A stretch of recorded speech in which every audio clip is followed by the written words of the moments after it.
Snug as a bug in the greenhouse.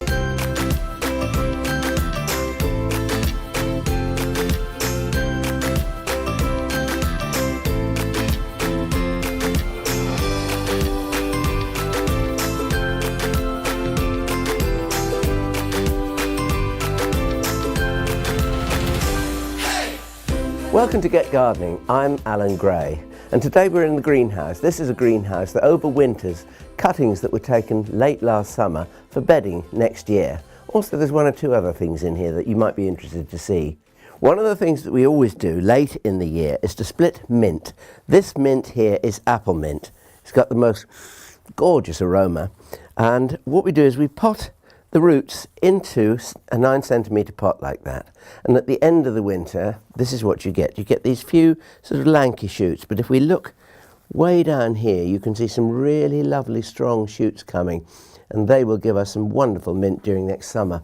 Now you can do two things with that. You can pot it into a much bigger pot, because mints are very greedy and a very vigorous plant. Don't plant it in the garden because it'll run over your neighbour's fence. Believe me, I know.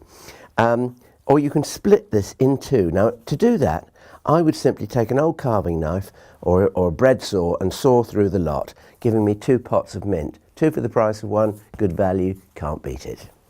This is a tender perennial plant called Solanum Folium. It's a member of the potato family, and if you look carefully you can see the resemblance to the potato flower. Much larger than a potato flower, but that little orange beak in the centre, that gives it away, a member of the Solanaceae.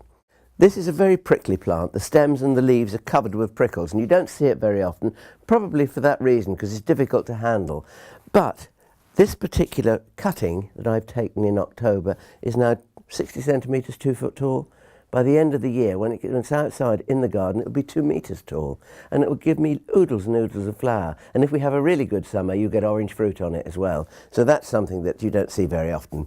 Other plants I've got in here are cuttings of a Buddleia that I keep getting asked for from the garden. This is a particularly lovely late-flowered orange Buddleia, and you can see the cuttings here are doing exceedingly well. They need potting on soon.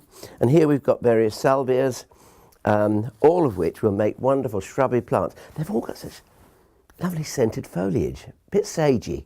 Over on the other side we've got Nigella, not Miss Lawson, Love in a Mist. Or should I say Lust in the Dust? Love in a Mist. These were sown late last year. They're making nice stocky plants. At the back here we've got cornflowers. They're coming along nicely. And in front here we have good old-fashioned pot marigolds. All as cheap as chips, and they're very ordinary garden plants. But just because they've been sheltered from frost in here, they've been able to grow the whole winter. So at the end of March, these will go in the garden and they'll start blooming in April. If you sow seed in March, it won't start blooming until June. So you get a little bit of extra fill of flowering, a longer period of flower, which I think is important.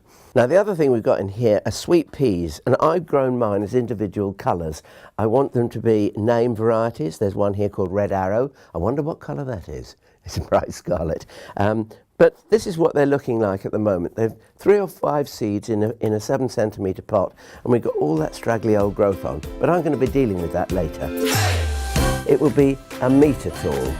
No, it won't. It'll be 2 metres tall.